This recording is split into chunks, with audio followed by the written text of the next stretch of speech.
চণ্ডীগড় বিমানবন্দরে তার আক্রান্ত হওয়ার ঘটনায় বলিউড কেন চুপ তা নিয়ে ক্ষুব্ধ অভিনেত্রী তথা হিমাচল প্রদেশের মান্ডি থেকে বিজেপির টিকিটে জেতা কঙ্গনা রানাওয়াত সমাজ মাধ্যমে একাধিক পোস্ট করে ক্ষোভ জানিয়েছেন বলিউডের এই অভিনেত্রী। রীতিমতো হুঁশিয়ারি দিয়ে লিখেছেন, আপনি যখন কারো উপর সন্ত্রাসবাদী হামলা উদযাপন করেন তাহলে নিজেও সেই দিনের জন্য প্রস্তুত থাকুন, এটা আপনার কাছেও ফিরে আসবে। যদিও পরে ইনস্টাগ্রামের পোস্টগুলি মুছে দেন অভিনেত্রী। চরকাণ্ডের পরে গত 24 ঘন্টায় তেমনভাবে কঙ্গনার পাশে দাঁড়ায়নি বলিউড, বরং অভিযুক্ত সিআইএসএফ জওয়ান কুলবিন্দর কাউরকে প্রকাশ্যে সমর্থন করেছেন সুরকার বিশাল দাদলানি। প্রয়োজনে ওই জওয়ানকে চাকরির ব্যবস্থাও করে দেওয়ার কথা বলেছেন তিনি। তার সমর্থনে সুর চড়িয়েছে পাঞ্জাবের কৃষক সংগঠনগুলি। তাদের দাবি, ঘটনার নিরপেক্ষ এবং পূর্ণাঙ্গ তদন্ত হোক। আগামী পরশু রোববার মোহালিতে ইনসাফ যাত্রার ডাক দিয়েছেন কৃষক নেতারা। চণ্ডীগড় বিমানবন্দরে ঘটে যাওয়া ঘটনার পরে বলিউডের নীরবতা নিয়ে আজ নিজের ক্ষোভ সমাজ মাধ্যমে দেওয়ালে পোস্ট করেছেন কঙ্গনা। লিখেছেন, সকলের নজর রাফা গ্যাংয়ের দিকে।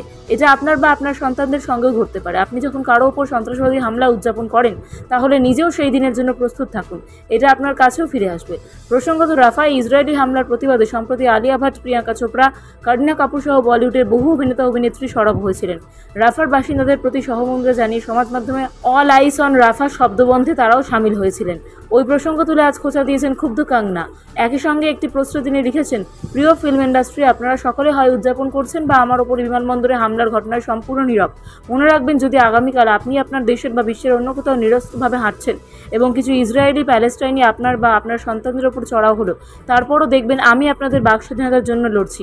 পরে অবশ্যই পোস্টগুলি সমাজ মাধ্যমের দেওয়াল থেকে মুছে দিয়েছেন মান্ডি থেকে জেতা বিজেপি প্রার্থী কঙ্গনা। বলিউডে যে চরকাণ্ডে একেবারে নীরব তা নয়। বলিউডের রবীনা টন্ডন, বলিউডের চলচ্চিত্র পরিচালক বিবেক রঞ্জন অগ্নিহোত্রী ঘটনার নিন্দা করেছেন। এক স্যান্ডেলে বিবেক লিখেছেন, প্রত্যেক বিবেকবান ব্যক্তির কঙ্গনা রানাওয়াতের সঙ্গে ঘটা এই ঘটনার নিন্দা করা উচিত, কারণ শুধু বিবেকবানরাই বোঝেন এটা গণতন্ত্রের জন্য কতটা বিপজ্জনক। তার সংযোজন যারা কঙ্গনাকে নিয়ে হাসাহাসি করছেন তারা অবশ্যই জানেন যে আপনার টুইটও অনেকে পছন্দ করছেন না। বিপরীত অবস্থান নিয়েছেন সুরকার বিশাল দাদলানি। নিজের ইনস্টাগ্রাম স্টোরিতে ঘটনার একটা ভিডিও শেয়ার করেছেন এবং ক্যাপশনে লিখেছেন, আমি কখনোই হিংসা সমর্থন করি না, তবে আমি ওই সিআইএসএফ কর্মীর রাগের কারণ বুঝি। সিআইএসএফ যদি তার বিরুদ্ধে কোনো ব্যবস্থা নেয় তবে আমি ওর চাকরি নিশ্চিত করব, যদি তিনি সেই চাকরি গ্রহণ করতে চান। জয় হিন্দ, জয় জওয়ান, জয় কিষান। আরও একটা ইনস্টা স্টোরিতে তিনি লেখেন, যদি মিস কাউরকে দায়িত্ব থেকে সরিয়ে দেওয়া হয় তবে কেউ ওর সঙ্গে আমার যোগাযোগ করিয়ে দেবেন প্লিজ। আমি নিশ্চিত করব যে তিনি ভালো জায়গাতেই কাজ পাবেন।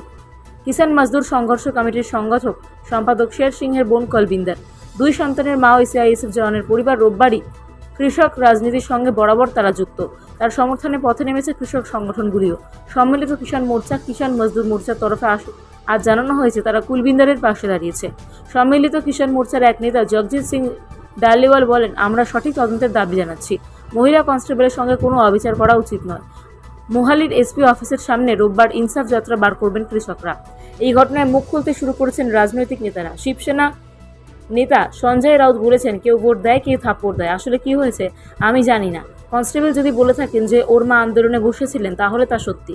যদি ওর মা কৃষকের আন্দোলনের সঙ্গে যুক্ত থাকেন এবং কেউ এর বিরুদ্ধে কিছু বলেন তাহলে ক্ষোভ তৈরি হওয়া স্বাভাবিক। কৃষক আন্দোলনের সঙ্গে যারা যুক্ত ছিলেন তারা ভারতেরই ছেলে মেয়ে। কেউ যদি ভারত মাকে অপমান করে এবং তাতে কেউ ক্ষুব্ধ হয় তাহলে তা ভাবার বিষয়। ঘটনার নিন্দা করেছেন মান্ডিতে কঙ্গনা, যাকে পরাজিত করেছেন সেই কংগ্রেস প্রার্থী বিক্রমাদিত্য।